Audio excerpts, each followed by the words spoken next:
Fabien Verdier est aujourd'hui maire sans étiquette de Châteaudun, lui qui a postulé à la primaire socialiste pour la présidentielle de 2017. Il brigue un deuxième mandat avec sa liste Châteaudun à venir. Oui.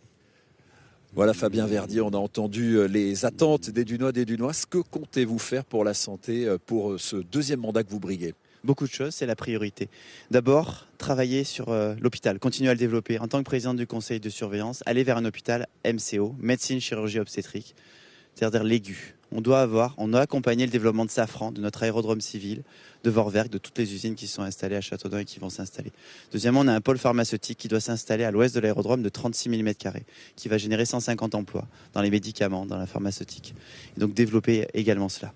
Nous demanderons également la réouverture de la maternité à Châteaudun. On ne peut pas, avec le 80 à l'heure, on ne peut pas avoir 4,1 de taux de mortalité infantile pour 1000 en France, alors qu'il n'y a pas de maternité à Châteaudun et qu'il faut faire des dizaines de kilomètres pour aller accoucher pour les dames, les parturientes. La maternité, c'est une question parce que les autres listes ne la proposent pas, pensent que c'était réalisable. Vous pensez vraiment qu'on peut rouvrir la maternité de Châteaudun ? Bien sûr, si on veut que, par la volonté, l'ARS doit entendre raison.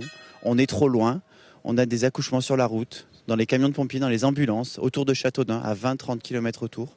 Et on est trop loin aujourd'hui de nos maternités, de la Source, de Blois, de Vendôme ou de Le Coudray. Concernant les médecins, les généralistes, les spécialistes, comment favoriser leur installation, les inciter à rester ici ? Comme on l'a fait avec Sofiane Sobibalag, mon adjoint à la santé, c'est-à-dire accueillir des médecins par les pairs, par des chasseurs de tête. L'hôpital, il y a 700 agents. Et en tant que président du conseil de surveillance, j'ai à cœur de le développer. L'IRM arrive dans 6 mois.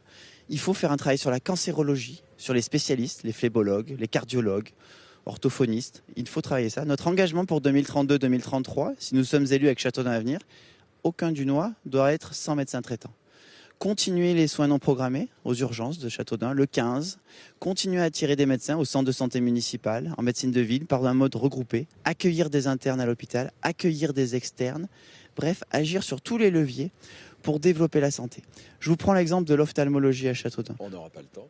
On a 23 ophtalmologues à Châteaudun, maintenant il y en avait 2 en 2020. On a un centre d'excellence, 6e de France selon Le Point.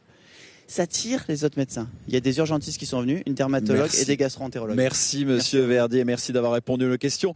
C'est la fin en tout cas de cette série sur les municipales ici à Châteaudun, mais la série se poursuit demain à Blancafort dans le département du Cher. Je vous donne donc rendez-vous demain dans notre édition du 19-20.